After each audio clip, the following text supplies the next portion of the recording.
Hola, buenos días. ¿Qué tal? ¿Cómo están? ¿Todo bien? Con mucho frío. Hoy se amaneció muy frío acá en Palmas. Bueno, compañeros, bienvenidos, ¿ok?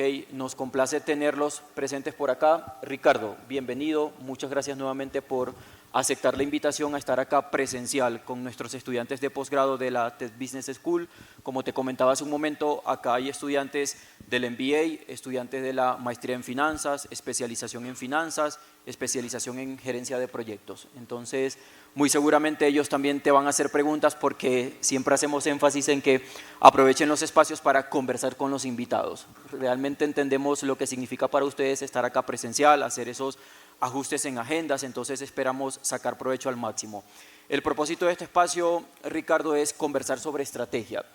Te señalaba que para nosotros la conexión con el ecosistema empresarial es un elemento clave, ¿ok? Independientemente del programa que estén cursando, siempre queremos que se conecten con las empresas, que se conecten, que entiendan pues, los éxitos, los fracasos, las renuncias a las que continuamente se exponen nuestros ejecutivos y también entender las empresas de nuestro entorno local, porque nosotros tenemos el método del caso y utilizamos muchos casos de Harvard Business, pero qué bueno entender pues, cuáles son los retos a los que se enfrentan nuestras empresas en el entorno local. Así que bienvenido, un placer tenerte acá. Y estoy muy seguro que vamos a disfrutar entonces el espacio. Entonces ahí te doy la palabra para que te presentes. Muchas gracias, Moisés, un placer estar aquí. La próxima vez que le avisen a uno que hay que venir más enchaquetadito. Qué frío el de acá.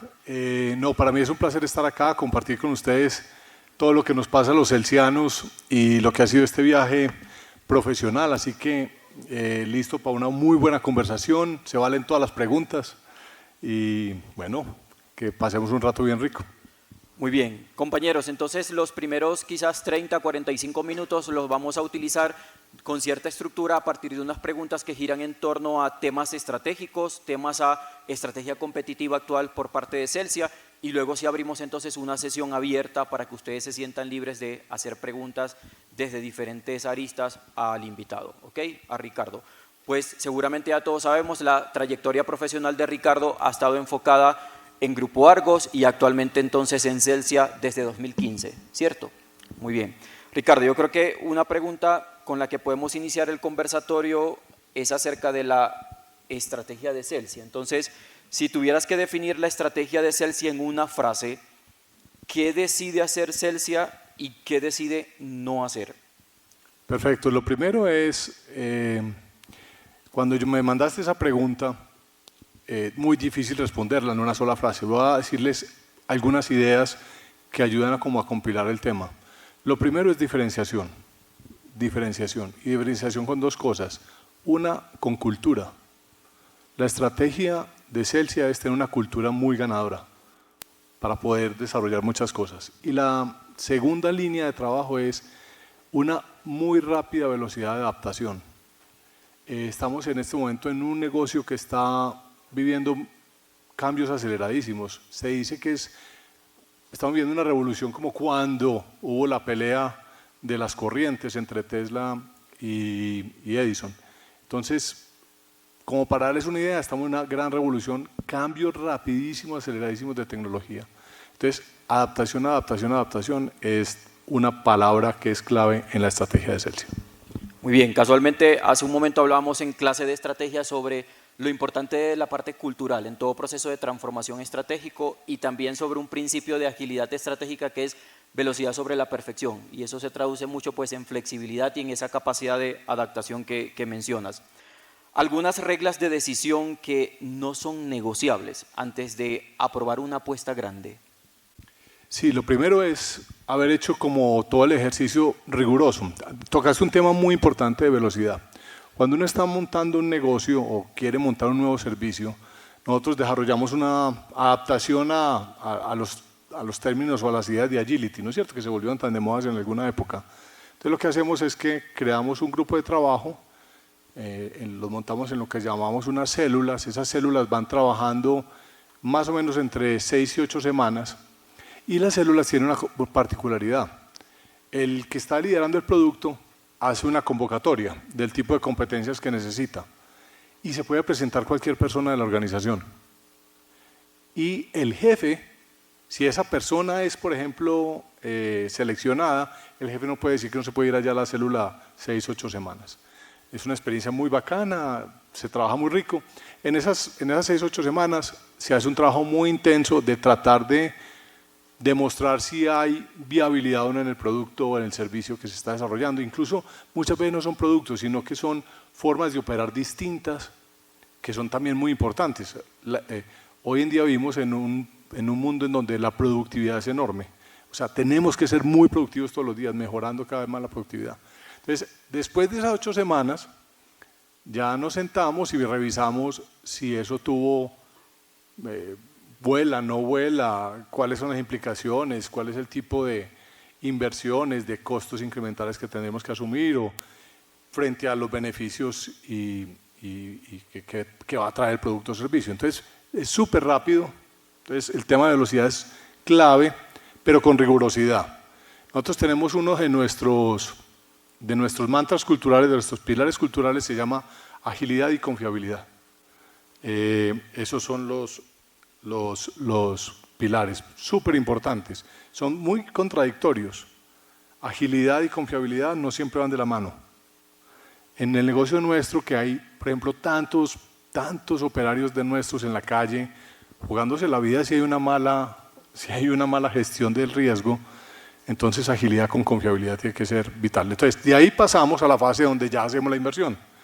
Y hacemos la inversión en los famosos 4 horizontes de McKinsey o los que todos conocemos, que hacemos primero un experimento, exploramos, que ya lo acabamos de hacer, pasamos a la fase de hacer el experimento, y en el experimento volvemos a sentarnos a mirar qué hacemos.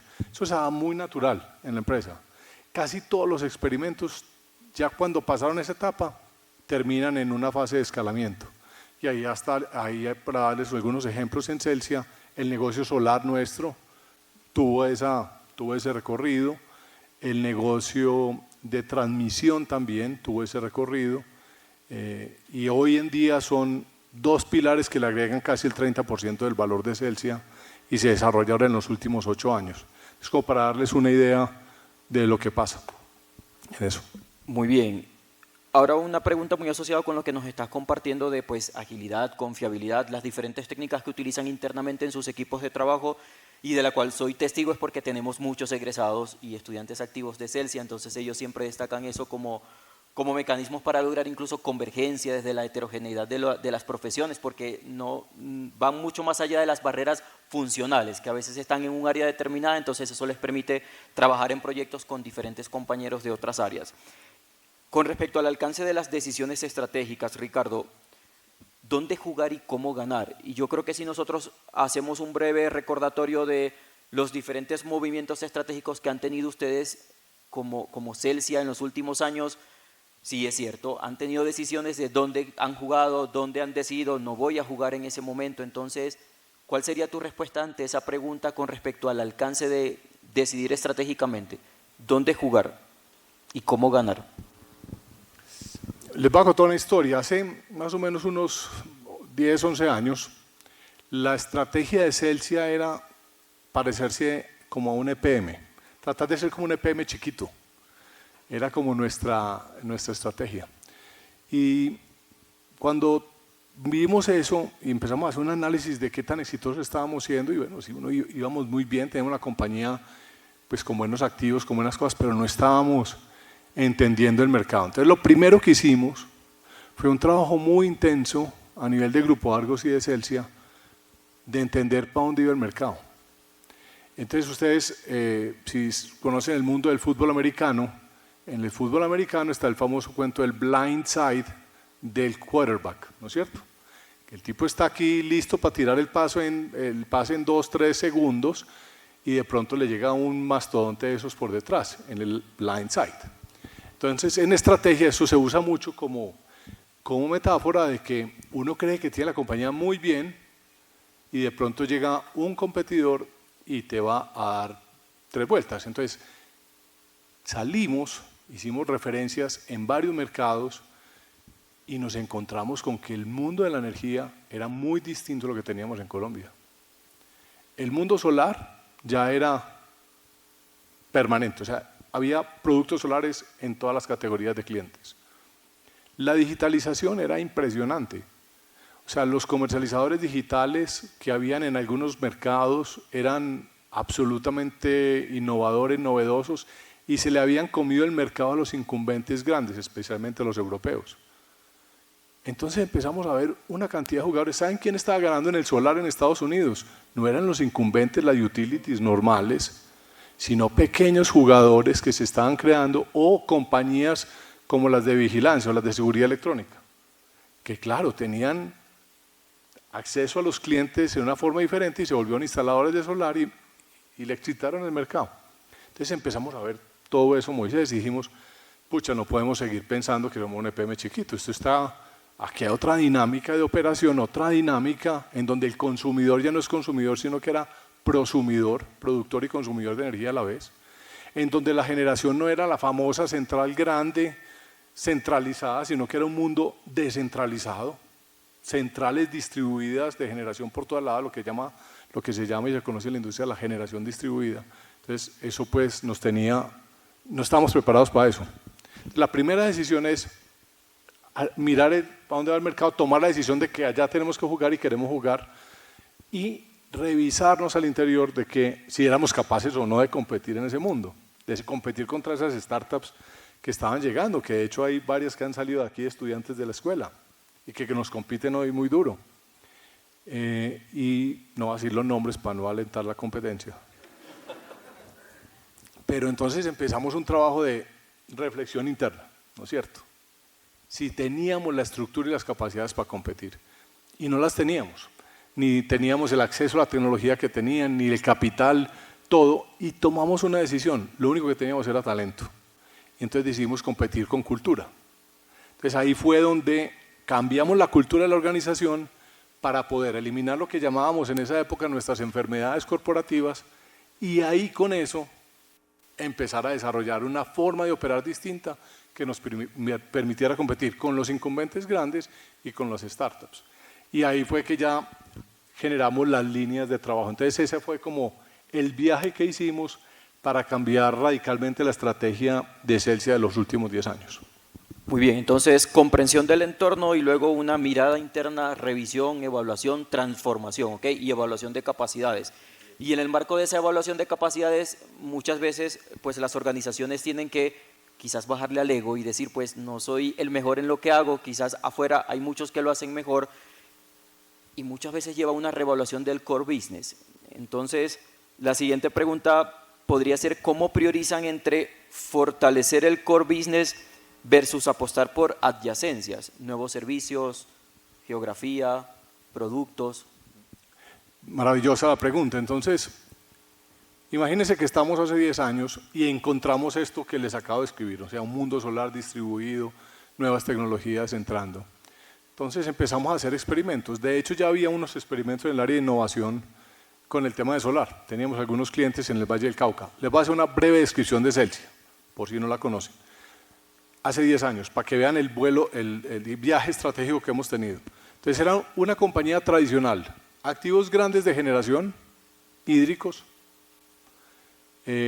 un negocio de transmisión, pero de manera así de chiquito, y distribuíamos a 500.000 clientes, hogares en el Valle del Cauca, con la mejor calidad del servicio, mejor que la de PM, mejor que la de cualquiera. O sea, esa era Celsia, un par de activos térmicos grandes y ya, no teníamos más, ¿no es cierto? Y entonces empezamos a decir, bueno, vamos a meternos en solar. Cuando nosotros dijimos vamos a hacer una apuesta en solar, en la industria se reían, porque este mercado había tanta agua, tantas hidroeléctricas, jugadores tan grandes como los EPM, los Enel, los Chivor, los Isagen, que decían, este es un mercado manejado por el agua, o sea, no hay espacio para el solar. El solar en esa época todavía no era el más competitivo, pero nosotros veíamos lo que estaba pasando afuera y decíamos, no, esto tenemos que estar en solar. Entonces fíjate cómo empezamos a hacer unas apuestas un poquito, digamos, atrevidas. Si uno pudiera decir, nosotros, uno de los otros pilares culturales es, nos atrevemos a ser diferentes. Eso lo dijimos hace 11 años. Y entonces montamos el primer parque solar, que fue una granja solar en Jumbo, de 10 megas, que son chiquitas hoy, pero eso nos parecía gigantesco en esa época. Y encontramos que era un super negocio, se la pudimos conectar a Postobón como cliente, y eso daba mucha plata, a pesar del costo. Hoy esa misma granja la hacemos por una tercera parte del costo, para que ustedes se den una idea de lo que le está pasando a esta industria. Que en 10 años lo que construíamos, hoy lo podemos hacer por una tercera parte del costo. Imagínense la cantidad de casos de negocio viables que hay hoy en este mercado. Entonces empezamos con esa adyacencia, con esa nueva tecnología, y empezamos un proceso de desarrollo acelerado. No había gente aquí que conociera el mercado. Nos tuvimos que traer a un colombiano que trabajaba en España, que sabía mucho del tema. Empezamos a trabajarle duro y hoy por hoy, pues, o sea, hoy tenemos 350 megas en B2B grandes, granjas solares de buen tamaño, 300 en construcción, otras 1000 megavatios en desarrollo. Eso, para darles una idea, son como 2.500 hectáreas sembradas en paneles solares, sin contar casi 200 megavatios que hay en techos ya de clientes.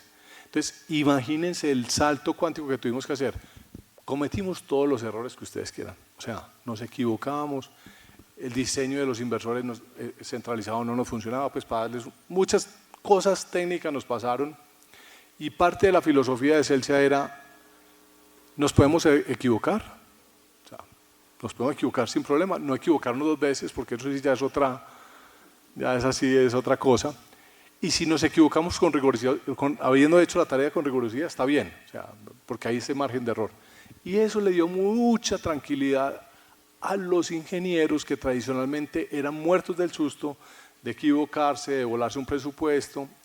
Cambiamos toda la forma de operar un proyecto, dándole todo el poder y empoderamiento a la gente que lo está construyendo. Teníamos muy mal track record en eso. Pero sí que ahorita hablamos un poquitico de los problemas de cultura que generan problemas de ejecución. Y hoy por hoy tenemos un negocio muy grande, creciente, con socio internacional, una cosa muy bonita. Esa fue una de las grandes, digamos, tecnologías de generación nueva que no estaba en Colombia que pudimos desarrollar, y fue como ese fue el viaje que hicimos, un cambio cultural y un atrevernos a ser diferentes. Hay varias historias parecidas, la de movilidad eléctrica, la de eficiencia energética, que ahorita hablamos de esa, que un profesor de acá, Luis Felipe Vélez, va a ser el CEO de una nueva compañía que anunciamos hace 4 días al mercado que íbamos a crear, pero que ya va con pues casi $100 millones de activos. Ahorita les cuento esa historia, pero para contarles que hicimos muchas apuestas, nos equivocamos en otras muy grandes. Les voy a contar un par de equivocaciones de adyacencias. Entonces, y yo creo que abrimos mucho el ancho de banda. Cometimos de pronto ese error. Queríamos estar en muchas cosas. Entonces voy a contar 2 equivocaciones berracas. La de movilidad eléctrica. Entonces nosotros decíamos, pero pues madre, si los vehículos eléctricos están en boga en todas partes, ¿para aquí por qué no nos estamos moviendo? Entonces trajimos los primeros buses eléctricos al sistema mío de Cali. Nos funcionó muy bien, perfecto, están operando. Y dijimos, bueno, empezamos a hablar con concesionarios y los carros que llegaban eléctricos hace 10 años, si se acuerdan, eran carísimos. Todo el mundo decía, no, pues que muy bonito, pero muy bueno, pues son carísimos. Bueno, pero ¿cómo así? Pues si en China pues, se vende una cantidad, no sé qué. Entonces nos fuimos para China y eso fue creo que es una egresada de acá, que montó un negocio súper original que se llama Cómprelo en China. Se me acercó después de una conferencia así como estas, en Pro Antioquia. Me dijo, Ricardo, ¿ustedes qué están pensando en movilidad eléctrica? Y yo, pues muchas ganas de hacer cosas. Entonces me llegó me mostró un videito de un carro como el Twizy, como el de Renault. Y al final, larga historia corta, trajimos 5 carros de esos, felices, súper bonitos, eléctricos, no sé qué. Monté a un miembro de la Junta de Celsia Colombia en el parqueadero. Nosotros tenemos una sede corporativa muy invitados en Jumbo, muy linda, con todos los laboratorios, con todas las cosas, los centros de control. Y dándole la vuelta al parqueadero, el tipo no frenó bien, yo creo.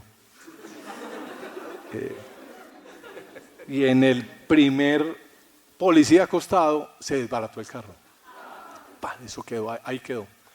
Entonces dijimos, bueno, de pronto esta marca no sé qué, aliémonos con alguien que sepa, nos fuimos con Autosura, recorrimos 20 fábricas en China y escogieron una. Yo no sé si ustedes vieron el negocio que se llamaba Moverang. Moverang, muy bonitos, y había un vehículo que era el Orange, que lo lanzamos en mitad de la pandemia. Orange, pues naranja, pues la marca nuestra. Entonces era el Orange y trajimos 200 vehículos de esos. Esos vehículos, les digo, tuvieron, eso fallaban por todos lados y nosotros haciendo fuerza, la gente alquilándolos y no. Eso, 2 o 3 años después de haber montado Moverang, lo montamos con Bancolombia, con Sura y nosotros en un negocio de movilidad eléctrica, de tecnología en movilidad, tomamos la decisión de cerrar el negocio. Le apostamos mucho, le invertimos mucho, aprendimos mucho, tenemos un libro así de lecciones aprendidas, pero esa fue una de las cosas que dijimos, en donde nos costó mucho, nos dio mucho pesar cerrarla, pero había que cerrarla, no fuimos capaces nosotros de sacar ese negocio. Entonces les cuento ahí que hay historias de éxito, pero hay muchas historias, yo no las diría de fracaso, sino, pues sí serían de fracaso si uno no aprende nada de ellas. Y lo más importante es que en nuestros eventos de liderazgo, todos los años, hacemos un recuento de las 2 o 3 ideas como en la que hayamos metido la pata y aprendemos y las vamos y las contamos, no solamente de lo bueno se aprende. Es un poco esa par de historias ahí para... Muy bien, Ricardo, dijiste una frase hace un momento que nos dijiste, pues ahorita hablamos de eso y no quisiera dejarlo a un lado, y es problemas de cultura que generan problemas de ejecución, y es uno de los mayores retos a los que se enfrentan las organizaciones al iniciar estas transformaciones. ¿Nos hablas un poquito acerca de esos problemas de cultura? Perfecto. Una de las cosas cuando hicimos esa reflexión era nosotros que necesitábamos tener culturalmente para poder competir con los startups. Y una de las cosas que encontramos varias enfermedades que llamamos enfermedades corporativas. Jerarquitis aguda. Las corporaciones sufrimos mucho de jerarquitis. O sea, es impresionante la cantidad de bobadas que terminamos haciendo, de comités que metemos, de niveles que metemos. Un nivel gerencial reduce la efectividad de las compañías medido entre un 10 y un 15%. Entonces teníamos mucha jerarquía. Por ejemplo, un proyecto, vamos a hacer una granja solar. El track record de nosotros en proyectos anteriores era básicamente pequeñas hidroeléctricas, nos demorábamos, costaban siempre mucho más, y bueno, ¿y por qué nos pasaba eso?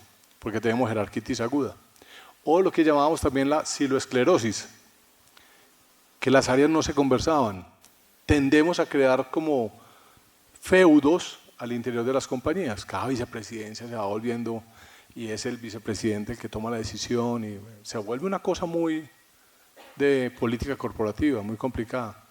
Entonces teníamos que romper esas enfermedades. Teníamos otras 2, como la formatitis, también la formatitis era espectacular. 0 digitalización, teníamos muy poquita digitalización. Entonces, entendiendo eso y poniéndola en ese marco de que son enfermedades, de que todos comprendiéramos que estábamos enfermos, empezamos a hacer un trabajo muy bacano para romperlas. Y eso es lo que la cultura rompe la ejecución. Entonces les voy a dar varios casos de cómo romper la jerarquitis. Lo primero que hicimos, las primeras cosas que hicimos leyendo un libro que se llama Contra la corriente de Ricardo Semler, ya no se consigue, de un brasileño. El tipo, dentro de las cosas que hizo también dentro de un cambio cultural que hizo en su empresa fue eliminar los cargos. Entonces yo leí ese libro, lo había leído en la universidad hacía muchos años, lo tenía por ahí guardado. Y llegué al lunes a la oficina, reuní al equipo de talento y les dije, hey, ¿qué pasa si eliminamos los cargos? Y entonces el equipo de talento me miraba como raro, como que pues, ¿qué le pasó? Y esa es una de las cosas que nos pasan bacanas en Celsia. Somos coleccionistas de ideas. Van a ver que todo lo que yo les cuente no es original, está por ahí en los libros, hay que buscarlo o en casos, y entonces uno aprende. Entre otras, el caso de Celsia de cultura está en Harvard. Lo hicieron profesores del ICESI, no de acá. Pero bueno, haremos ahí está, otro. para que lo estudien, ahí está muy bueno. Entonces, primeras cosas, eliminamos los cargos. ¿Qué pasó con la eliminada de cargos? La eliminada de cargos empezó a generar una cantidad de simplificaciones. Entonces, ¿qué había en la organización? Si tú eras un analista junior y llegaste a trabajar en la empresa, tenías derecho a un cubículo, a un tipo de silla, y así. Entonces, si tú ibas creciendo en la organización, tenías como 20 centímetros más de escritorio. Era así.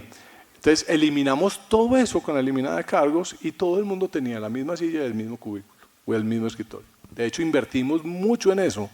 Eran unas sillas, pues, o sea, era horrible el inventario de tipos de sillas y conseguimos unas sillas, pues, de esas, pues, del Herman Miller, súper costosas, y me decía el equipo de talento, pero ¿cómo vamos a invertir en eso tan costoso? Y yo le decía, vamos a estar sentados aquí un pocotón de horas al día, pues invirtámosle pues a la gente para que esté cómoda y por lo menos que la silla no sea un problema para pensar. Y eso fue muy bien recibido por todos los colaboradores en Celsia, todo el mundo igual. Incluso pasó una cosa muy charra, en Jumbo teníamos las típicas oficinas carbajulescas, ¿no es cierto? De esos de los cubículos bacanos, como con esa telita, ¿no es cierto? Y empezamos a hacer, ¿qué tenemos que hacer para que los equipos conversen? ¿Recuerden los siloesclerosis? Hicimos un rediseño y dijimos, ¿qué equipo tiene que conversar con cuál equipo? Entonces, comercial, ¿con quién tiene que conversar comercial? Con TID, por el tema de distribución y comercial. Entonces, los juntamos en el mismo piso a todos, aplanamos todo eso, pues las típicas oficinas que hoy son pues, súper comunes en todas partes, eso a 10 años era un poquito como más o menos novedoso, pero ya hoy eso es, todo el mundo las maneja así, sin problema. Pero eso generó un cambio y es que se encontraban en el corredor los equipos que tenían que conversar. Y eso fue generando conversaciones. La eliminada de los cargos también es interesante. Hubo gente que no aguantó el voltaje, Moisés, y se retiró de la compañía por eso. Pues he trabajado 20 años para ser gerente de generación, pues no, como que dice que voy a ser líder. Y todo el mundo es del mismo equipo, no, pues todos por roles, y la gente no. Esos voltajes también generan un poquitico de ese problema, que hay gente que no le gusta el tema cultural, y eso está bien. Pero lo que voy es, esas pequeñas medidas fueron creando cambios. Y vean lo que pasó con los proyectos. Lo que pasó con los proyectos fue maravilloso. Un proyecto típico en cualquier organización se maneja así. Vamos a hacer este proyecto. Listo, está el equipo del proyecto. Ahí hay un comité, junta de ese proyecto. Un líder del proyecto que lo está manejando. Moisés, ese equipo tiene un presupuesto asignado. Si hay que subir el murito 10 centímetros, ¿no es cierto?, porque quedó mal diseñado, típicamente entra una interventoría del proyecto con el contratista, no sé qué, a decir si se justifica o no se justifica. Ese equipo de proyecto lo lleva ya. Dependiendo del costo del monto, lo tienen que subir a lo que se llama el Steering Committee, que es un comité más multidisciplinario de dirección de esos proyectos. Si ese equipo dice, pues pucha, esto es muy grande, no sé qué, esto hay que subirlo, se sube ya al comité directivo de la organización en general, vea, el proyecto necesita que le aprueben esto, y si de pronto ese no le da, va a la junta directiva, cualquier cambio. Entre la subida del muro 10 centímetros a que llegue allá, pasó mucho tiempo. Retrasos, inconvenientes, eso genera de todo. ¿Qué hicimos nosotros? Eliminamos todos esos pasos. O sea, eso llega hasta el Steering Committee. Y el líder del proyecto tiene un presupuesto y si lo quiere mover, modificar, o si él considera que así no está en el presupuesto, hay que hacer el murito, hágale. Pero toma la decisión ahí. Eliminamos las interventorías. La interventoría es horrible, porque era poner a nuestros profesionales bien pagos, bien preparados, con todo el conocimiento, a que una firma dijera si eso estaba bien, lo que estaba haciendo el contratista o no. Pues estamos nosotros para saber si lo que está haciendo está bien hecho o no. Y eso quitando fricciones, digitalizando todo el proceso. Eso permite que hoy el track record de nosotros en Solar, que es básicamente lo que hemos hecho en TID, es prácticamente pero o sea, es súper exitoso. Las desviaciones muchas veces son en proyectos como de tecnología de información y eso. Entonces, como para darles una idea que la cultura sí genera, o sea, el tema cultural sí genera efectos importantes en ejecución, en PIG, en resultados financieros. Que eso es un problema. Cuando aquí quienes estudian finanzas, claro, bienvenidos, todos somos del combo. No falta la pregunta del CFO que te dice, pero si usted está haciendo estos cambios culturales, ¿dónde está la TIR de eso? ¿Dónde está el BPN de esa vaina? Entonces y al principio fue muy duro, porque la cultura del Grupo Argos era una cultura muy financiera. Es un grupo que se mide por resultados financieros, entonces fue duro. Pero bueno, ahí está esta historia, entonces para que estudien el caso de cultura de Celsia, que es bien interesante en esa cosa que no se ve. Y no es fácil. Del PowerPoint al Power Plant hay una diferencia muy grande. Y uno dice, me acuerdo mucho, hace 11 años, lanzamos la cultura, el plan de cultura nuevo, los pilares culturales. En una gran presentación hacia todo el mundo, un PowerPoint muy bonito. Óigame, y me sale un señor que ya se iba a jubilar y me dice, uy, bacanísimo Ricardo, esto es la quinta vez que nos lo dicen y aquí nunca pasa nada. Entonces yo, ¿quinta vez? Pues espérate un momentico, pues no estamos echando este cuentico por la primera vez.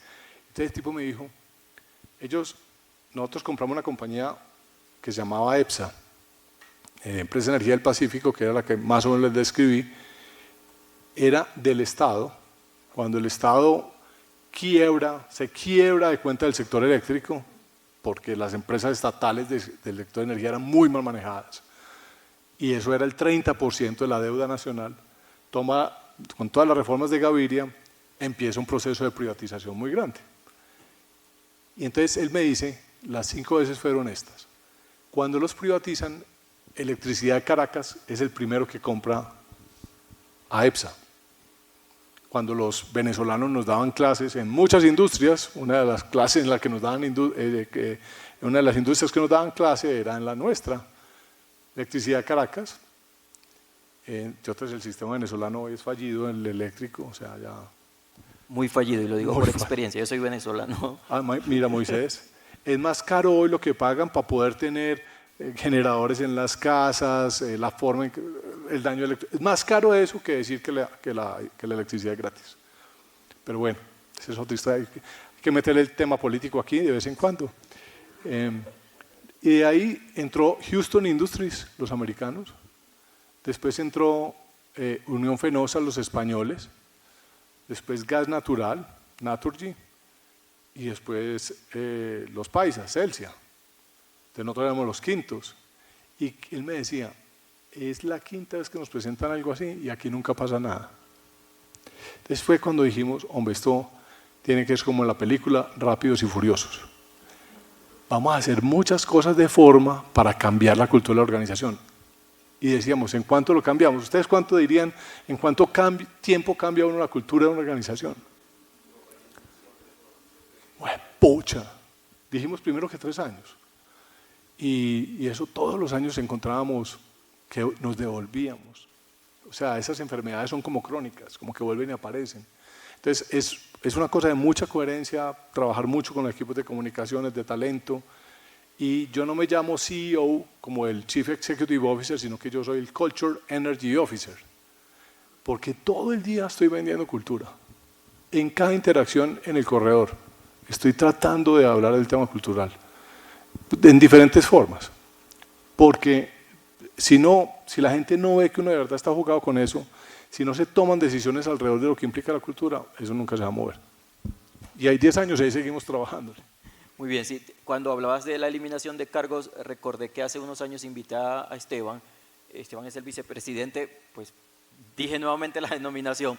Pero la anécdota es el líder de finanzas y desarrollo de nuevos negocios, pero le invité a una charla hace como 4 años, ya es profesor del MBA, y Esteban cuando vio la pieza dijo, por favor, que eso no salga en redes con vicepresidente, yo no soy vicepresidente de nada, líder de finanzas. Entonces, claro, ya entendí el porqué. Ricardo. Pero por lo menos él aprendió, pues. No, y lo aprendió muy bien, porque él me dijo, Moisés, por favor, si lo tienen en pauta, quiten todo eso, pero eliminen la denominación vicepresidente. Entonces, súper bueno. Ricardo, ante decisiones estratégicas, que es el tema central de esta conversación, decisiones de inversión, desinversión, algunas sugerencias, luz verde, luz roja, cuándo sí, cuándo no. Tenemos unas métricas financieras muy fuertes, o sea, estratégicamente escogemos, pues como vieron, las apuestas en las que queremos jugar, hacemos todo ese proceso para ver hasta dónde las llevamos y ahí ya arrancamos el proceso de llevarlo todo a una decisión final de inversión, ¿no es cierto? Hay métricas financieras que se tienen que cumplir, mínimos de hurdle rates que hay que cumplir, por ejemplo, para temas en Colombia hoy no estamos viendo nada que rente por debajo del 15 al 20% de retorno del equity, pues porque el financiamiento está carísimo, el riesgo está exacerbado con un gobierno que no quiere el sector privado, que quiere estatizar todo. Entonces, con todo esto, tenemos que ser muy exigentes en eso. Lo que pasa es que eso, pues, uno dice esto, pero eso empieza uno a cortar proyectos que no encajan o a subir mucho los precios. Que básicamente todo lo que genera esta incertidumbre del manejo regulatorio, político, esa animadversión, es que pues, los costos suben, la incertidumbre sube y todos los proyectos, por ejemplo, que nosotros vamos a hacer una granja, el precio al que hay que vender la granja pues es más alto, ahí viene quién lo paga, todos nosotros, porque si no, no va a cerrar. Entonces un poquito esas son las métricas que cumplimos. Nosotros tenemos una holding que es Grupo Argos, que es un líder en infraestructura, y Grupo Argos es muy exigente en esas métricas, porque, imagínense, el Grupo Argos tiene 4 hijitos, 4 hijos, para ponerle plata. La cementera, la de concesiones o DINSA, que tiene aeropuertos y carreteras, cualquier cosita ahí vale un platal, la de energía y la inmobiliaria. Entonces todos los 4 hijos pidiendo que quieren ir a Harvard. Entonces tiene que ser muy exigente en la alocación de capital, en los retornos que se piden, en cuáles son los periodos de retorno. Entonces ahí hay unas métricas y una conversación permanente con la Junta y con los accionistas. Súper. Ricardo, ¿cuándo deciden integrarse verticalmente o generar alianzas? Generar alianzas cuando no tenemos plata para desarrollarlas, típicamente. Así ha sido. El solar empezó a pedir mucha plata, entonces tomamos la decisión de ir a buscar y sobre todo algún socio que conociera mucho el negocio, y llegó Cúbico. Hace 8 o 9 años ya estamos con Cúbico. Cúbico es una plataforma de inversión de 2 fondos de pensiones canadienses, muy reputados, y están en varios países del mundo, en muchas partes. Y la única coinversión que tienen en un país es con nosotros. De resto es 100% de ellos. Y ellos son muy grandes en solar y en eólico. Entonces ellos decidieron invertir con nosotros y eso nos dio el pulmón para poder crecer tan aceleradamente como queríamos en solar. Después creamos una plataforma de transmisión, nos pasaba lo mismo, las oportunidades de transmisión eran muy grandes, ir a competirles a 2 jugadores que eran pues, el 80-90% del mercado, que eran ISA y el Grupo Energía Bogotá, y veíamos oportunidades de entrar ahí en ese nicho, que es un nicho muy interesante, contratos de largo plazo, varios de ellos dolarizados, que una vez que tú logras cerrar la construcción, eso se va en una operación y mantenimiento, o sea, es un negocio que se vuelve bien manejado en la construcción, muy rentable. Entonces tratamos de meternos ahí y hoy tenemos una plataforma gigantesca también con Cúbico. La única vez que Cúbico ha invertido en transmisión es con nosotros, o sea, están tan contentos con el negocio solar que decidieron coinvertir con nosotros en transmisión. Entonces, era porque necesitábamos capital para crecer. Hay otras etapas en donde ya, por ejemplo, hemos desarrollado un know-how, eficiencia energética es el caso de Luis Felipe, que va a liderar ese negocio, lo que anunciamos hace 8 días. ¿Qué es eficiencia energética? Una cosa es producir por allá lejos la energía, pero los clientes la consumen muy mal, no son productivos en el consumo. Y ahí es donde están, o sea, se hace más en eficiencia energética por el cambio climático que montando granjas solares y eólicas. Es el gran titular que nadie usa. Entonces, ¿qué ha pasado en esa industria? Iluminación súper eficiente, aires acondicionados hoy súper eficientes, sistemas de aislamiento también. Aquí no funciona, pero hay sistemas de aislamiento muy buenos para estar calienticos, pero aquí no funciona. Y cuando uno se va a industrias, hay bombas de calor, hay aire comprimido, hay bombeo, hay plantas de respaldo, hay baterías, hay sistemas de calidad. Entonces nosotros fuimos ensayando, innovando, ofreciéndole a nuestros clientes diferentes productos de esos. Y terminamos con un enredo. ¿El enredo era qué? Los clientes nos estaban pidiendo tanta inversión en eso que ya no éramos capaces de mantener el ritmo de inversiones y empezamos a vender las soluciones. Y era un pecado porque los clientes lo que querían era que uno hiciera la inversión, la operara, la mantuviera. Entonces en eso Moisés, ¿qué pasó? Lo mismo, entonces creamos una compañía, sacamos todos los activos que teníamos a una compañía que en 2 semanas ya la hacemos el lanzamiento oficial y ahí estamos buscando un socio grande que traiga capital grande para poder apostar entre Perú y México y servirle a los clientes en todo ese tipo de productos. Entonces eso no, hay parte de una idea también de que al final estamos terminando con esas alianzas por eso. Y hay una que es distinta hoy y es cuándo desinvertir, que era parte también de la pregunta. Hoy nosotros ya nos vemos como un gestor de activos, no como una compañía que se aferra a sus activos. Eso es muy importante, por eso Grupo Argos vende su negocio de cemento en Estados Unidos, porque el precio que le ofrecen es tan bueno que se fue. Por eso Grupo Argos decide al final vender a Nutresa, porque después de que los Gilinski se llevaron pues eso muy barato al principio, los fondos de pensiones vendieron muy barato, todos vendieron muy baratos, pero cuando ya ellos siguieron subiendo para arriba, ya el precio terminó siendo muy bueno para uno entregar la compañía. Entonces, hoy la visión del Grupo Argos y que nos la transmite es: somos gestores de activos. Si llega un momento en donde nos ofrezcan un precio muy bueno, pues vamos a buscar la salida. Muy bien, hace un momento mencionaste unas métricas financieras que son estándares, generalmente no son tan negociables porque hay que cumplir con eso. ¿Alguna experiencia de decisiones estratégicas donde en Excel todo pintaba muy bien, era muy rentable, pero como en derecho a ganar estratégicamente tomaron la decisión de no? Claro, ¿cuántas quieres? Pucha, el Excel aguanta con todo, pero es de verdad. Dos ejemplos muy buenos. El primero es cuando compramos los activos de GDF, gas de Francia en esa época, hoy pues una compañía muy grande de esas utilities gigantescas francesas, GDF, en Centroamérica.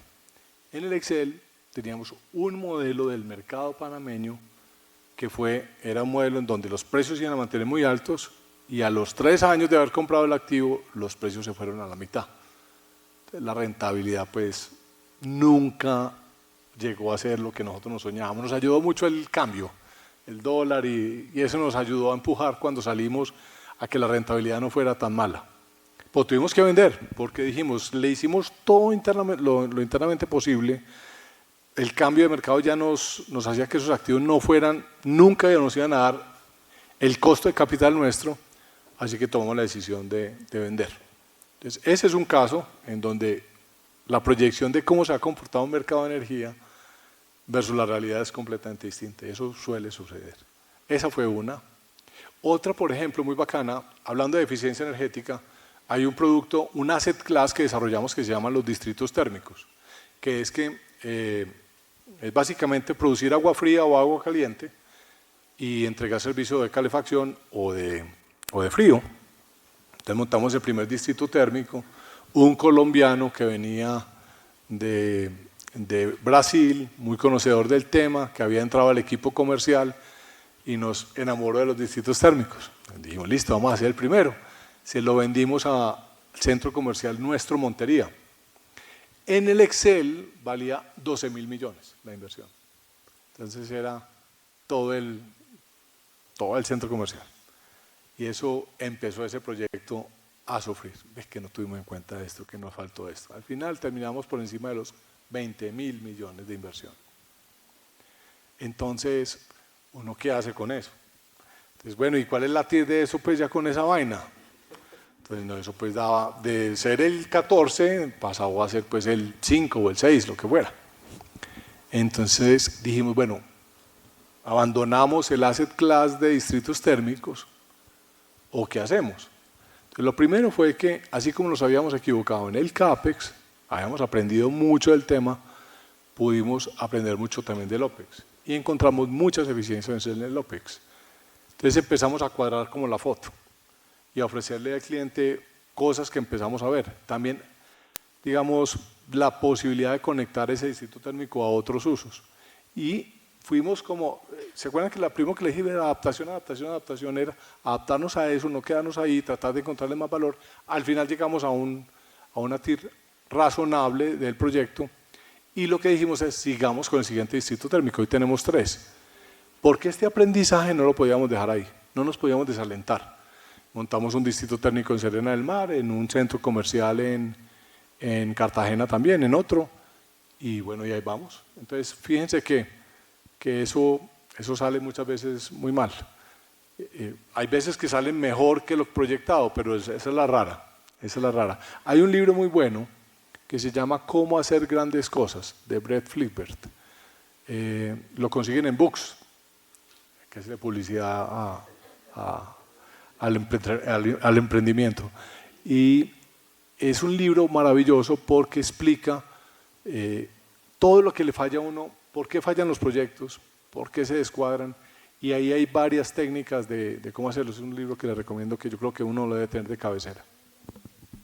Muy bien, Ricardo, esta mañana conversábamos con los estudiantes de estrategia sobre un principio de agilidad estratégica que es velocidad sobre la perfección. A veces uno tiene que decidir de forma ágil y con información incompleta. Esta es una pregunta muy para Ricardo, como ser humano, más que como CEO, con toda la experiencia que has tenido. ¿Algunos modelos mentales que utilizas para tomar decisiones ágiles con información incompleta? Esa es muy buena pregunta. Yo no creo que tenga como un modelo. Lo que sí tengo es una absoluta y extrema confianza en los equipos con los que trabajo. Los empodero muchísimo. Cuando hay una decisión, hay un enredo, hay un problema, que todos los días hay en diferentes temas, lo más importante es confiar mucho en el equipo, en el análisis que ha hecho el equipo que está directamente involucrado, y cuando llega como al grupo de trabajo con el que uno lidera la compañía, escuchar las opiniones de todos y tratar de que sea ojalá una decisión que salga como que es la más natural, tratar no de imponer cosas ni visiones de uno, porque uno siempre tiene pues el bias, está equivocado. Tratar de seguir las recomendaciones de los equipos es súper importante. Eso sí, tratamos de, José Alberto Vélez, me acuerdo mucho, el CEO de Grupo, antes de Jorge Mario, decía una cosita muy bacana, y es, hay ciertos problemas que hay que dejarlos que tengan, como en la cocina, varios hervorcitos. No hay que salir corriendo a tomar una decisión. Muchas veces uno siente que si no está tomando decisiones rápido, como que no es efectivo. Y hay que dejar que los problemas, en cierta forma, y las conversaciones tengan varios hervorcitos. Entonces, saber hacer preguntas, el doble clic funciona muy bien. Muy bien. Durante este espacio has hablado mucho del aprendizaje. ¿Okay? El aprendizaje, todo empleado actual de Celsia y ex empleado, aunque ya no esté con ustedes, recuerda muy bien que se pueden equivocar, pero una vez, el error una vez. Una pregunta, ¿volverías a cometer un error asociado a una decisión estratégica por el aprendizaje que les generó? ¿Y cuál sería esa decisión? Dice, una vez solamente. Qué pregunta tan interesante. Ya le preguntaban a Juan Daniel Oviedo en el Congreso de la ANDI, fue muy charro porque sacaron como unas preguntas, hubo 600 preguntas del público en un QR code que la IA sacó, entonces como que hizo todas esas cosas y sacaba una sola pregunta. Y la pregunta de Juan Daniel Oviedo, el pobrecito tipo, era tan complicada como la redacción, que el tipo dijo lo único y dijo, güey, qué pregunta tan interesante. Entonces yo creo que estoy como queriéndote responder así. Yo siento que, pues, o sea, uno no se puede volver, y uno pensando para atrás se vuelve siempre muy inteligente, pero si nos enfrentamos a problemas, lo más importante es no perder como el pilar de atreverse a ser diferente.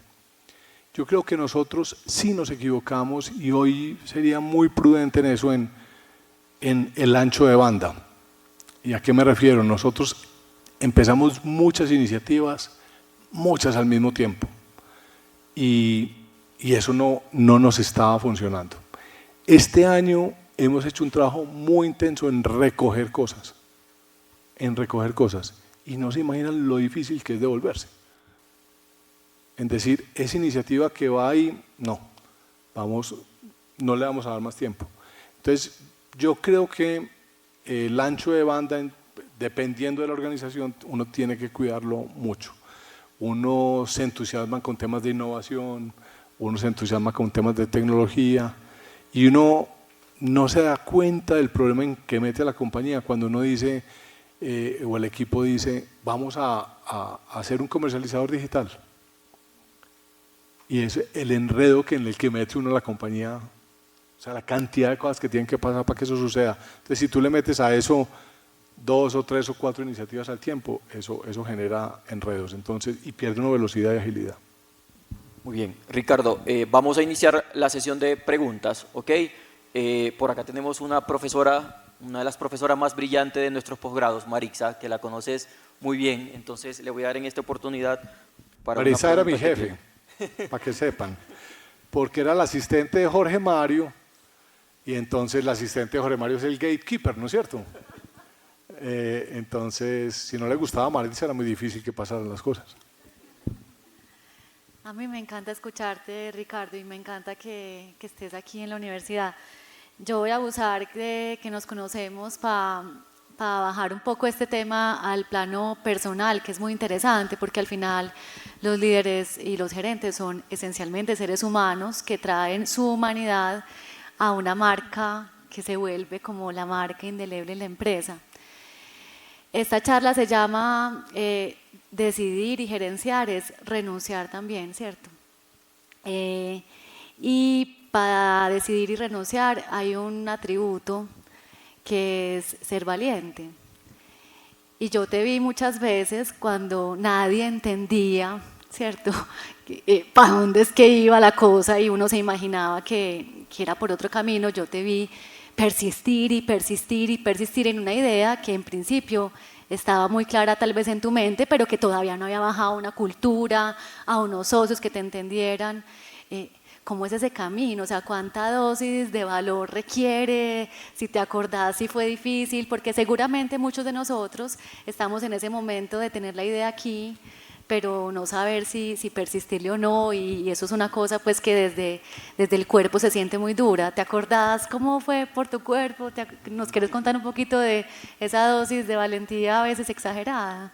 Sí, y eso es verdad, eso es verdad. Por ejemplo, el tema cultural, que uno diga, o sea, uno va y le dice a la junta directiva, les tengo la solución, uno recién nombrado, vamos a competir con cultura. Eso pasó, tal cual, eso pasó. Entonces, tomamos una decisión. Primero, uno tiene que tener una coalición crítica que le crea el cuento. Entonces, cuando tomamos la decisión de los pilares culturales, había un grupo de 30 celsianos que nos juntamos un rato largo a pensar el tema de cultura por varios meses, y era gente de toda la organización, gente joven como Checho que trabaja hoy conmigo, gente pues, lógicamente pues, del equipo de liderazgo de Celsia, pero había gente de toda la organización, de diferentes niveles, de diferentes backgrounds, todo. En esas conversaciones nos convencimos los 30 de que ese era el camino. Entonces teníamos la coalición crítica. Lo otro es muy jugados en ser coherentes. ¿Y a qué me refiero con ser coherentes? Si uno dice que tiene silvesclerosis y los líderes que están en la organización no se comportan para romper la silvesclerosis, ¿tú qué tienes que hacer? Tienes que dejarlos ir. Yo tuve que dejar ir a un par de super VPs porque no estaban alineados con el tema cultural, pero eran tremendos en lo que hacían. Entonces es una decisión muy fuerte. Pero entonces cuando la organización ve que este man está, o el equipo directivo está privilegiando la cultura por encima de cualquier cosa, entonces eso es súper, súper relevante. Entonces, esa fue dura. Lo otro fue cuando nosotros dijimos, cuando el Señor nos dijo estas cosas el que se iba a jubilar, muy querido, nos dijo, esta es la quinta vez, empezamos a hacer cosas de forma, que la forma tiene mucho fondo, ojo con eso, muy rápidas. ¿Qué sabíamos que si nosotros le contamos a la holding, a Grupo Argos, muy posiblemente no iba a haber mucha recepción? Entonces hicimos muchas cosas de forma muy en silencio. Y ahí es donde dice Mari que tuvimos pues un poquito de valentía de ese grupo directivo, especialmente yo pues que era el responsable de hacer cosas un poco fuera de la caja en términos culturales, que no estaban como muy encajadas dentro del Grupo Argos, porque el Grupo Argos veía la cultura como algo más monolítico en esa época. Un par de años después fuimos con la junta directiva porque ya había mucho run. Oiga, esa cultura de Celsia es muy bacana, le llegaban cuentos a mi jefe, o los miembros de junta decían, oiga, ¿qué es lo que están haciendo allá que llegó este chisme? Entonces era como por otros lados, entonces hagamos una junta allá en Jumbo pues. Y yo ahí fue madre. Y habíamos cambiado, o sea, las oficinas de Jumbo y el ambiente de Jumbo era una cosa muy, muy, muy distinta a la que teníamos acá. Entonces finalmente llega la junta, ya llegaron de saco y corbata, entraron al lobby y vieron el lobby y dijeron, uy, todos se quitaron la corbata. Es como cuando le pasa a uno en Estados Unidos, que uno maneja distinto cuando llega a Estados Unidos. ¿Han visto? Que uno sí para, hace el pare completo. Esa es la cultura americana, y entonces aquí, cuando ellos llegaron, dijeron, vamos a ajustarnos a la cultura Celsia, les encantó, y de ahí empezó a venir un alineamiento en grupo que es muy bacano, y es cada compañía con su cultura, y la cuidan, y cuál es la de allá, y hay una cultura grupo también, y cuidamos mucho eso. Entonces yo creo que eso fue, pero les digo, lo más duro es perder talento bueno por una apuesta de estas que uno no sabe si le va a salir bien o mal. Y ya simplemente derivado de eso, Ricardo, también como para salirse uno de un poco los clichés y las cosas bonitas que se dicen en esas conferencias, vos planteaste varias veces, reiteraste un asunto cultural y es atreverse a ser diferente. El primer atrevido debe ser uno, ¿sí o qué? Y yo me acuerdo, solamente para motivarte a que nos mostres esa otra faceta que yo he tenido la fortuna de conocer, y yo me acuerdo que, por ejemplo, vos te disfrazás. Pero no, tampoco. No, él es súper fan de Star Wars. Lo que quiero aquí decir es que si vos decís que vamos a traernos a ser diferentes, pues yo puedo, yo tengo el derecho como líder de ser diferente. Un poco para que pongas esa humanidad también, porque el primer celsiano, que eso daba risa al principio, el primer celsiano fuiste vos. ¿Cómo hiciste? Eso lo recomendás, eso te ha dado frutos. Miren, sí, porque fue parte como de esa transformación cultural. Típicamente la organización, cuando hablábamos de las jerarquías, pues era una organización de saco y corbata, mucho ingeniero, doctor, entonces fuimos quitando eso. O sea, allá pues todos nombre de pila, pues lo que ya es muy común hoy, pero hace 10, 11 años es un poquito raro, una organización muy jerarquizada, teníamos que romper todo eso, y uno tenía que, pues yo venía de ser el CFO de Grupo Argos. Entonces, mi rol era corbatica, pues, con banqueros, o sea, era una cosa. Entonces, la primer cambio es el de uno, o sea, si la cultura tiene que ser distinta, rápida, ágil, diferente, uno tiene que también ser distinto. Entonces, la moda Celsia, esto es parte de la moda Celsia, miren la chaqueta tan bonita que te han hecho hoy. Todos sacamos una colección cada año distinta, que la vendemos al costo, financiada pues a no sé cuántas cuotas para que todo el mundo se vista con diferente ropa, y entonces ahí empezamos. Y la anécdota que cuenta Mari es una me gusta mucho Star Wars, Moisés, hace muchos años. Entonces era el día de Halloween, pues. Entonces, pues el CEO nunca se disfraza en una empresa, ¿sí o no? Entonces, en la primera de cambio, yo tenía un disfraz muy bacano de Stormtrooper. Entonces, lo llevé escondido a la oficina y de pronto salió un Stormtrooper a caminar. Era charrísimo, porque me metía a todas las reuniones y me sentaba. Y entonces nadie sabía, entonces, ¿quién es? Entonces, pues lógicamente había mucha gente disfrazada también y todo, pues, pero nadie sabía que era Ricardo Sierra. Di vueltas todo el día con el disfraz. Esa fue la anécdota, fue muy bacana. Me he disfrazado de otros personajes de Star Wars y gozamos mucho pues con muchos rituales y ceremonias alrededor de la cultura, que es importante ponerle también alegría. Otro de los pilares culturales es que disfrutamos haciendo la vida más fácil. El disfrutar también es parte del día a día de Celsia, de reírnos con todo lo que hacemos. Muy bien, Juanita.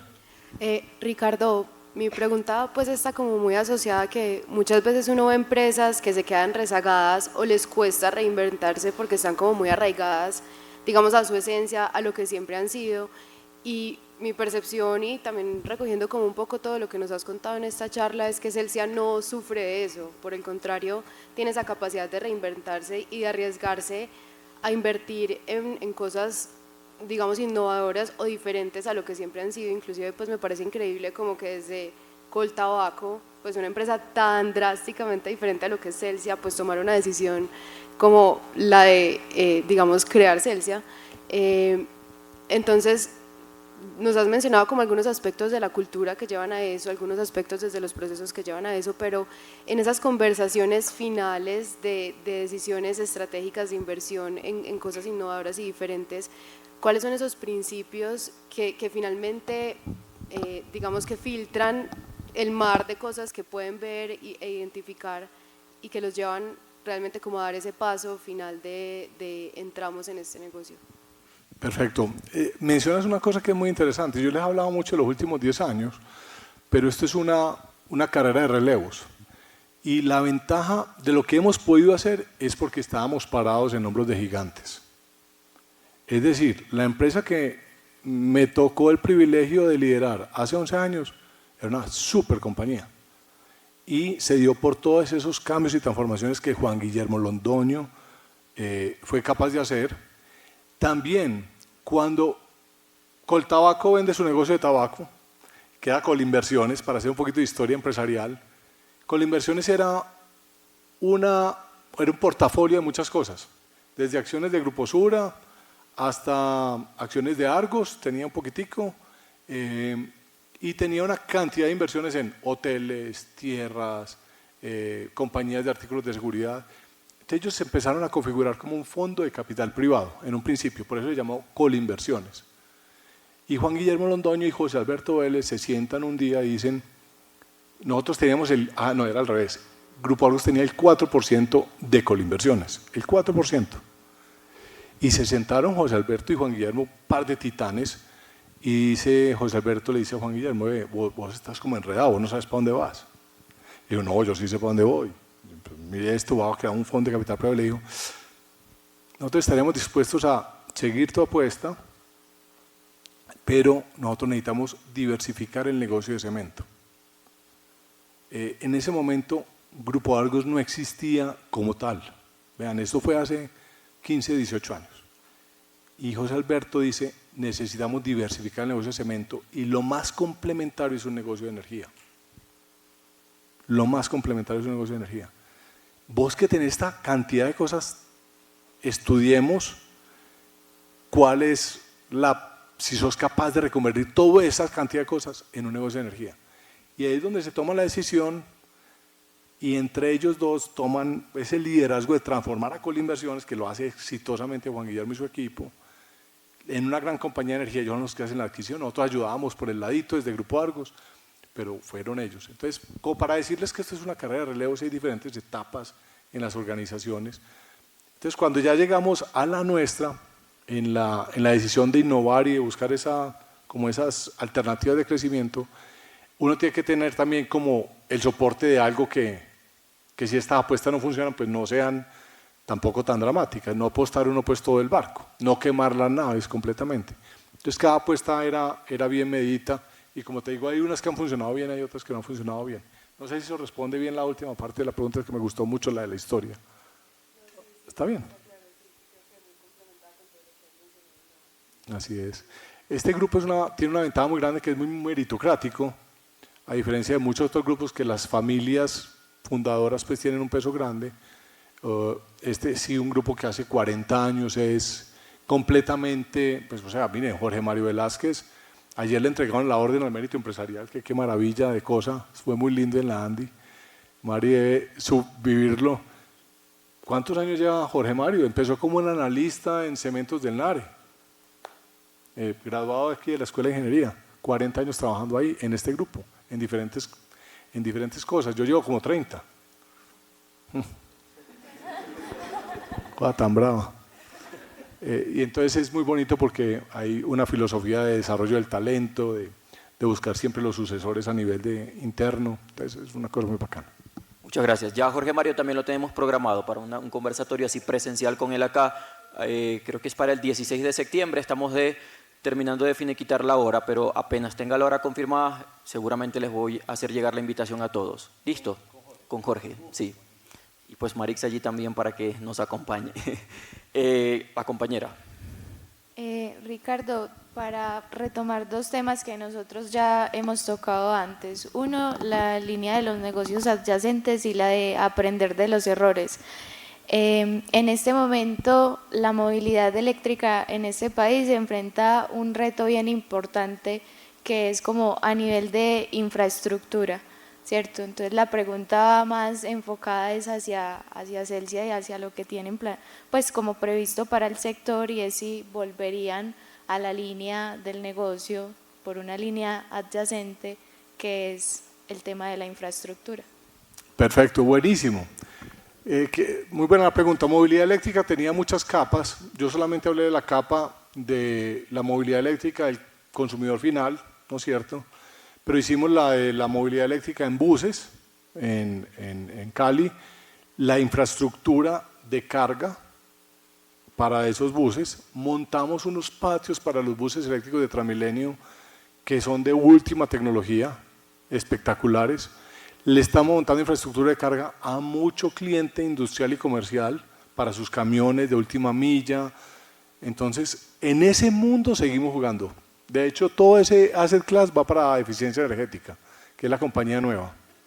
Y ahí vienen unas grandes inversiones. Entonces, tomamos la decisión de seguir en infraestructura de carga, abandonar el negocio de material rodante, o sea, todo lo que es rodante no vamos a estar. Si nos invitan, venga que hay que comprar 300 buses a esta licitación, no estamos ahí.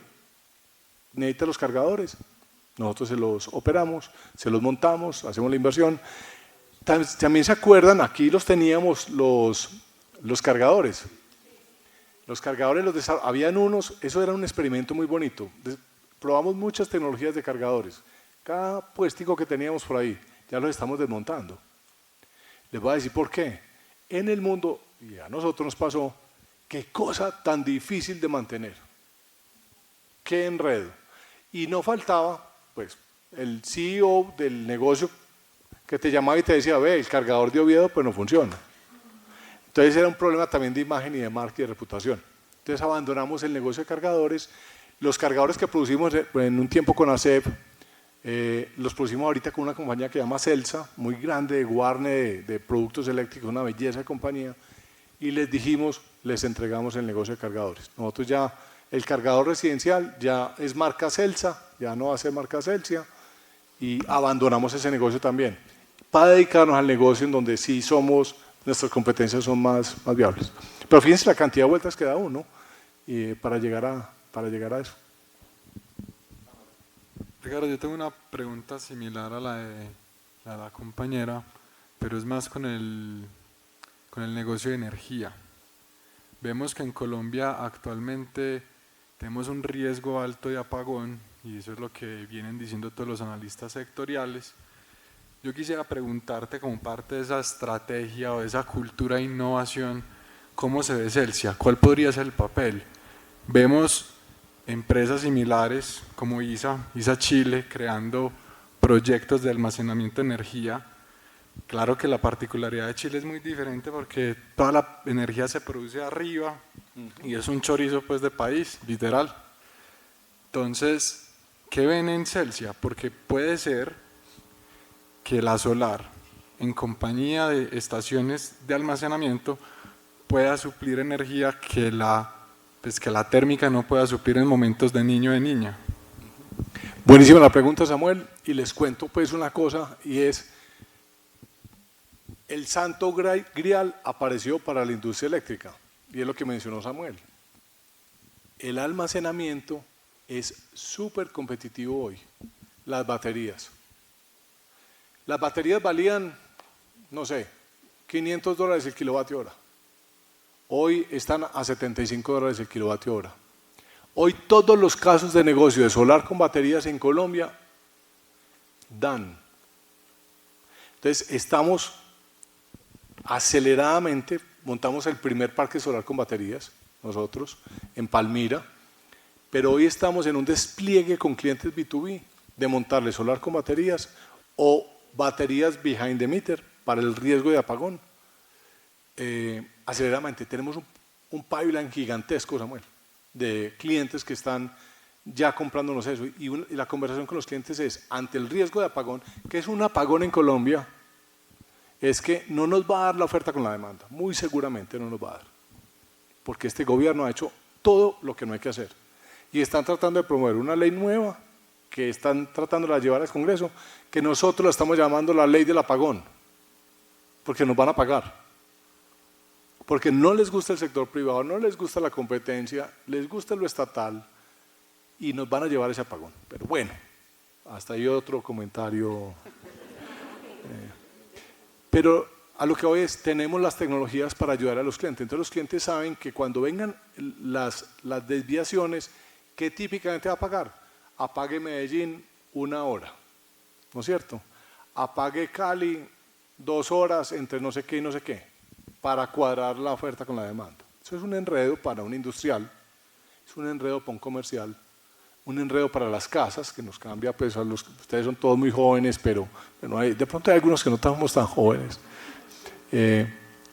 pero nos tocó pues cambiar los horarios de la universidad, y me tocaba pues, o que la arepa le supiera una cocinol, pero eso era, hay cambios de hábitos muy fuertes. A las empresas es muy difícil, usted no le puede decir a una empresa, yo te voy a pagar 2 horas, y uno que hace pues a las 11 de la mañana pagando pues toda la fábrica. Entonces las baterías van a jugar un papel súper importante para eso. Pues lo más importante que las baterías van a ofrecer es que hacer líneas de transmisión es muy difícil en Colombia. Hay muchas restricciones, miren, de la última asignación de puntos de conexión para granjas solares, de 100 proyectos adjudicaron 3, menos del 3% fue adjudicado. No hay dónde conectar hoy parques solares en Colombia, no hay dónde. Así diga uno que tenemos la tierra, que tenemos la radiación, no hay dónde. Las baterías pueden empezar a eliminar cuellos de botella, pero hay que manejar, XM tiene un reto gigantesco, hay que manejar la red muy distinto, flujos que van bidireccionales, que van y vienen, puntos de almacenamiento en diferentes partes.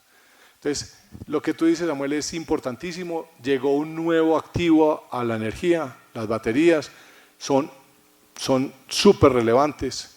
La flexibilidad va a ser clave en el futuro. Ahí estamos con Celsia picando en punta, tenemos un grupo de almacenamiento, nos llamamos la junta directiva también. Oiga, esas cosas compactas. Las juntas directivas, uno les decía almacenamiento en una junta y eso, pues uno se queda hasta ahí. Nos fuimos para China a visitar las plantas de baterías. Oigan, yo no he visto una cosa más sofisticada. Jorge Mario Velázquez, que es un ingeniero de carrera, la expresión de Jorge Mario es, yo nunca me imaginé que uno pudiera ver este nivel de sofisticación tecnológica en una planta industrial. O sea, es otro nivel. Occidente trató de copiar el mundo de las baterías con unas compañías en Europa, todas se quebraron. Los chinos ganaron esa batalla. Es una belleza ver esas plantas, o sea, esos son robots, automatización, los chinos que uno ve allá no son el chino pues que está ensamblando, sino es un chino con un computador al lado de una máquina gestionándola. Entonces, las baterías, y cada vez vienen químicas nuevas de baterías que van a hacer que ese asset class sea muy competitivo. Entonces, quería hacer esa publicidad aprovechando la buena pregunta de Samuel para decirles que van a ver ustedes el mundo de las baterías completamente expandido en el futuro. Bueno, a mí me causó mucha curiosidad el tema de que llegaste un día y dijiste, ¿y si eliminamos puestos? ¿Cierto? Eso parte de una base de confianza al equipo, pero entonces la pregunta es, ¿cómo sabes o cómo controlas que tus líderes toman las decisiones correctas y luego cómo los defendes? Porque, por ejemplo, en ese proyecto de un desfase de 8.000 millones, me imagino que no fue muy fácil pues defender ese líder que tomó esas decisiones, pero ¿cómo decidís que sí fueron las mejores decisiones a pesar de que iba perdiendo? Lo más importante en eso es asumir responsabilidad sobre todo. O sea, uno es el último responsable. Si uno, digamos, con el equipo que diseñamos esta forma cultural de trabajar, esta forma de hacer las cosas, si uno no premia eso, si uno se desvía de eso, la disonancia cognitiva es absoluta en la compañía. Los corredores hablan mucho. Y ahí mismo usan el ejemplo para decir, no, aquí la cultura es una cosa que está en un PowerPoint, pero aquí aplican otra cosa. Entonces uno tiene que ser muy coherente con eso. Si uno se desvía, entonces, y el último responsable siempre es uno.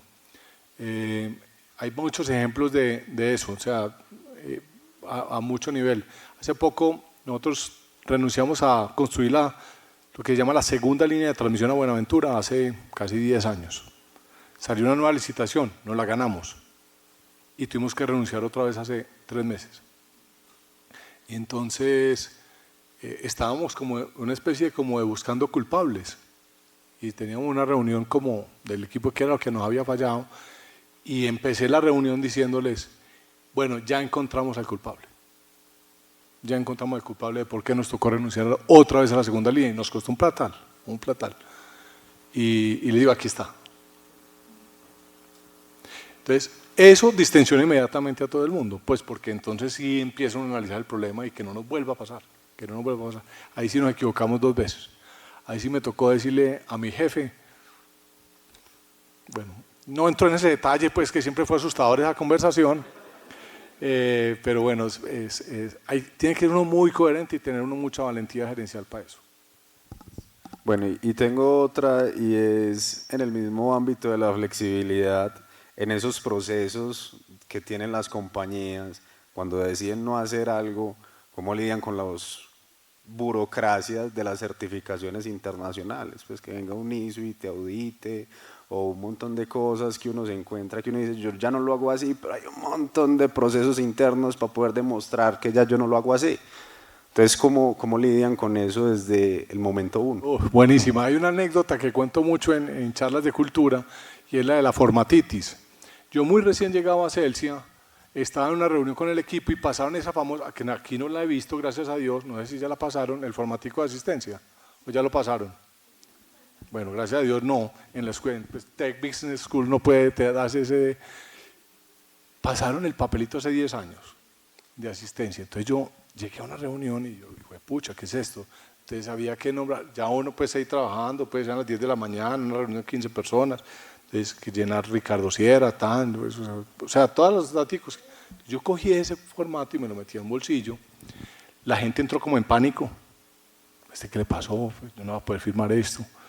Entonces yo salí de la reunión y me fui para donde una gran aliada que ha sido la líder de talento humano, Claudia Salazar, y Claudia le dije, Claudia, ¿qué es este papelito? Y ella pues como que no entendía, recién llegado. Entonces me explicó muy querida, no pues eso es, Ricardo, eso es un formato de asistencia. Pues, ¿qué pregunta pues la de este recién llegado? Y entonces yo le dije, sí, pero entonces, ¿esto por qué? Ah, no, por la certificación de calidad, por la ISO 40 no sé cuántas. Y yo sí, pero contame entonces uno qué hace con este papelito. ¿Qué le pasa a este papelito después de que sale de una reunión?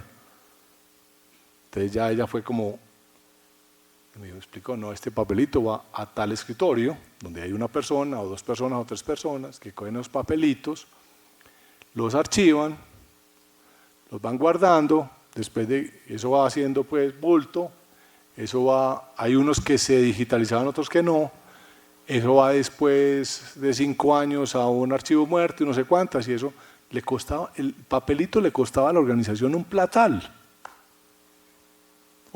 más la distracción en la reunión. Entonces le dije yo, ¿y por qué el Icontec nos exige el papelito? Vamos, no más papelitos de estos, no más. Y hagamos un inventario de formatos. Me parece que aquí hay como mucho formato. Vamos a decir, esto es impresión. Y resulta que en esa época éramos 1.200 celsianos y habían 1.799 formatos. Entonces parecíamos el Seguro Social de hace 30 años. Entonces empezamos una campaña muy linda de eliminar formatos. Hoy no tenemos ni un formato físico. Tenemos algunos de la Superintendencia de Servicios Públicos que nos exigen. Pero la simplificación que hicimos especialmente hacia el frente del cliente fue facilitándole la vida a los clientes. Un cliente llega hoy a una oficina nuestra a hacer un reclamo, todo lo hace en forma digital, muy sencillo. Pero lo interesante es la conversación con el Icontec. Entonces fuimos a conversar con el Icontec, vamos a quitar todo esto. Ojalá que sigamos bien con... Y yo, no, claro, es lo que ustedes quieran hacer. Si ustedes tenían formatos, pues yo les revisaba los formatos. Entonces fíjense que uno se mete unas taras mentales en las organizaciones y hay que estar siempre haciéndole el challenge al proceso, siempre. Entonces nos funcionó muy bien y yo me río mucho porque hay competidores que cuando mandan una cotización la mandan con 7 firmas y típicamente es de aquí de la ciudad. Entonces cuando uno mira eso uno dice, imposible que uno no sea capaz de ganarle pues a esto. Entonces la burocracia del competidor es con la que uno siempre tiene que ser más rápido que ese competidor. Como dice por ahí, cuando están los 2 cazadores, se cuentan esa historia, los 2 cazadores con el tigre, que se aparece un tigre, y entonces los va a perseguir el tigre, entonces empieza a correr uno y el otro paró a ponerse los tenis. Dijo, no, es que yo tengo que ganarte esa voz, no le tengo que ganar al tigre. Entonces un poquito esa es la carrera en productividad que uno tiene que tener siempre y ser muy exigente con los procesos. Respuesta tan larga, pero es que la historia de los formatos era muy chévere la que tuvimos. Gracias. Ricardo, por aquí. Bueno, yo tuve la fortuna de trabajar en Celsia hace unos años en el equipo de desarrollo de producto. Ahora pues ya desde otro mundo, desde el sector financiero en Bancolombia. Y precisamente, digamos, estamos desarrollando productos precisamente para acompañar al sector de energía, ¿cierto? Desde la vicepresidencia del leasing, cómo hacer para poder promover ese desarrollo energético que necesita el país, ¿cierto? Entendiendo que un país desarrollado energéticamente es un país próspero, ¿cierto? No hay ningún país pues que sea próspero y no esté desarrollado energéticamente. Entonces, mi pregunta va hacia los retos que nos contabas ahorita que han tenido desde el punto de vista de financiero, de conseguir aliados estratégicos para capital, para expandirse. ¿Qué crees que desde el sector financiero en Colombia se podría hacer como para poder apalancar más esta transición energética, este sector pues que es tan importante para la economía? Nosotros pues hemos venido haciendo algunas cosas, acompañando algunos proyectos de energía, pero queremos como entender más qué podemos hacer y en general el sector financiero qué podría hacer para mejorar el impacto pues de estos proyectos en el país. Pues yo creo que nosotros hemos llegado donde hemos llegado es gracias a que tenemos un gran aliado que es el sector financiero. Todos los proyectos nuestros tienen que ser bancables y Bancolombia, Mateo, nos ha prestado un servicio espectacular, es súper aliado. Nos ha servido de socio en una plataforma solar en techos que ya la estamos entregando esta nueva a Laurel y tú lo viste, o sea, casi que todo lo que diseñábamos en Celsia tenía que ir en un modelo financiero que sabíamos que era bancable. Entonces yo creo que ahí ha habido muchas modelaciones muy bacanas, pero ¿sabes de dónde está llegando una gran innovación financiera? De los proveedores. Los chinos son los grandes proveedores de tecnología hoy en esta industria, paneles solares, baterías, los generadores eólicos. son súper inversores, de todo. Entonces, ellos son los que están hoy trayendo una cantidad de innovación financiera, capacidades de financiamiento, porque lógicamente con toda esta guerra tarifaria no quieren perder mercados, o quieren volverse más fuertes, entonces nos están dando unas gabelas que vos no te imaginas. Y eso yo creo que es algo que el sector financiero colombiano tiene que empezar a mirar cómo se apalanca también en lo que los proveedores básicamente asiáticos están ofreciendo. Sería como el caminito que estamos viendo ahorita nuevo. Ricardo. Una pregunta, Moisés, en términos de tiempo, pues para ser muy juiciosos y respetuosos. Maravilloso. Super. Eso. Es que ahora en clase estamos mirando los dos extremos en la personalidad de un líder. Entonces, por un lado veíamos un líder pues, serio, tradicional, estructurado, y por el otro lado un líder mucho más informal. La pregunta es cómo pues, vos logras transitar esa línea tan delgada en la cual, pues, digamos, te logras disfrazar de Star Wars el 31 de octubre, pues logras hacer amigos en la compañía, pero se mantiene el respeto y la productividad y los empleados no pasan esa línea de confianza con vos. Maravilloso y muy buena pregunta. Hay que tener mucho cuidado porque uno no se puede volver tampoco una caricatura, ¿no es cierto? Como lo que mencionabas. Uno tiene el ritual y juega dentro del ritual. Pero mira, hay una regla muy bonita que es de negociación, que es suave con las personas, duro con los argumentos. Una cosa es tener muy buena disposición, tratar de ser muy empático con los equipos, tratar de meter esta cultura naranja en donde se disfruta haciendo la vida más fácil a los clientes especialmente, enriqueciéndole la vida a los clientes, que es lo que hacemos todos los días. Pero otra cosa es, cuando uno está analizando un proyecto, una idea, una situación, hay que ser muy duro con los argumentos. Y que uno le vean esa rigurosidad, pero que sea uno pues, buena gente. Yo creo que ese es lo que yo trato como de permanentemente tratar de equilibrar. Y es muy importante porque, miren, nos ha pasado, ahorita recogiendo banderas como les conté en diferentes temas, pero ¿por qué nos estamos devolviendo de la filosofía de Ricardo de que el cliente está en el centro? Porque estamos recortando cosas. Y eso, no te imaginas la gente cómo ve a los líderes y cómo llevan a cosas en la compañía de mensajes que da uno informalmente en el corredor. Bueno, nosotros tenemos muchos rituales de comunicación, charlas mensuales, town halls, meetings permanentemente en diferentes, cada mes hay un town hall meeting, uno virtual, uno presencial, otro, en donde toda la compañía está conectada y pueden hacer la pregunta que quieran. Y uno muchas veces responde cosas, la gente las interpreta y las lleva a la práctica y se salen de lo que uno pues quisiera. Entonces es un fino arte, pero uno no puede darle miedo a ser, yo no sé si la palabra era correcta, o bipolar, o estar en un mundo gris. Todo no tiene que ser blanco y negro. Uno no conoce todas las respuestas y muchas veces hay que dejar que la compañía misma trate de encontrar la solución en esa iteración. Bien, y finalizamos entonces con la profesora, con Isa. Ricardo, una pregunta. Yo veo que la experiencia tuya en los últimos años ha sido muy concentrada pues, en empresas grandes. Pero si vos, pues cuando uno mira esto que vos estás hablando de cultura, yo estoy completamente de acuerdo de que las compañías se mueven gracias a las personas, cómo trabajan, cómo interactúan. Cuando uno está en una empresa pequeña, lo que vos hablas suena muy bacano, pero uno a veces lo siente como por allá, todo lejos. Entonces, si vos fueras a hablarle a un gerente de una empresa pequeña, una empresa mediana, como ese mínimo viable, como esas cositas chiquitas que podríamos aprovechar en ese tema de cultura, como empezar por aquí, con esas cosas que no necesariamente requieren esos titanes que vos dijiste ahorita que te sostienen en tu empresa, sino en empresas más del común. ¿Vos por dónde dirías empezar? Métele por aquí la ficha.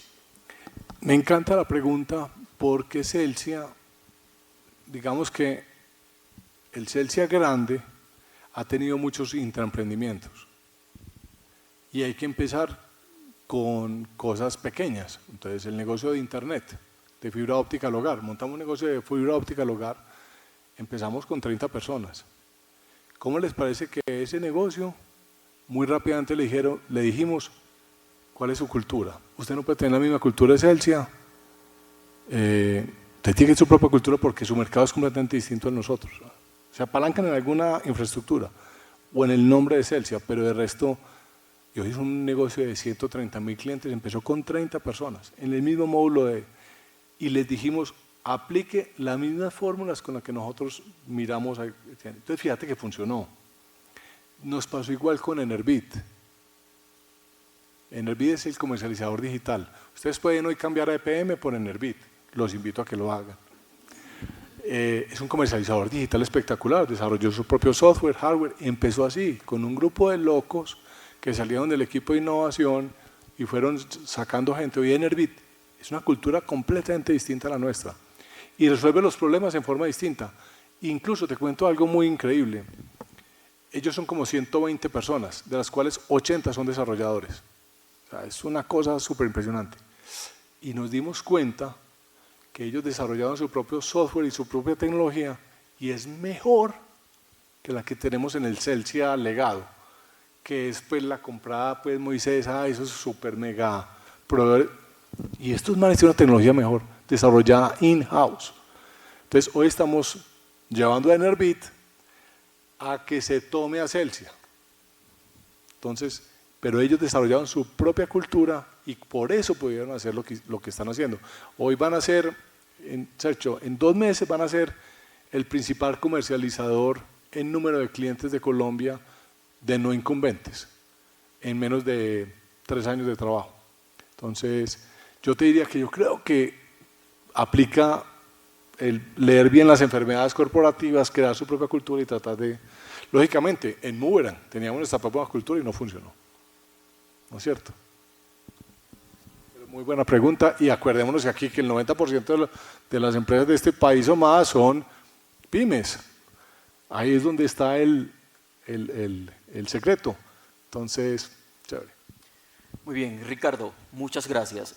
Hay muchas preguntas, hay 40 personas conectadas y hay varias preguntas en el chat, por eso te voy a dejar la invitación de que seas profesor en uno de nuestros posgrados. Como te decía, pues un módulo, pero nos encanta el relacionamiento y personas así como tú, pues que tengan amor por transmitir lo que saben y eso nos quedó hoy muy claro en este espacio. Entonces, muy seguramente por allí te voy a estar escribiendo para lograr que el próximo semestre lo tengamos en al menos un módulo de una asignatura así donde te sientas muy cómodo, ¿ok? Perfecto, cuenta conmigo.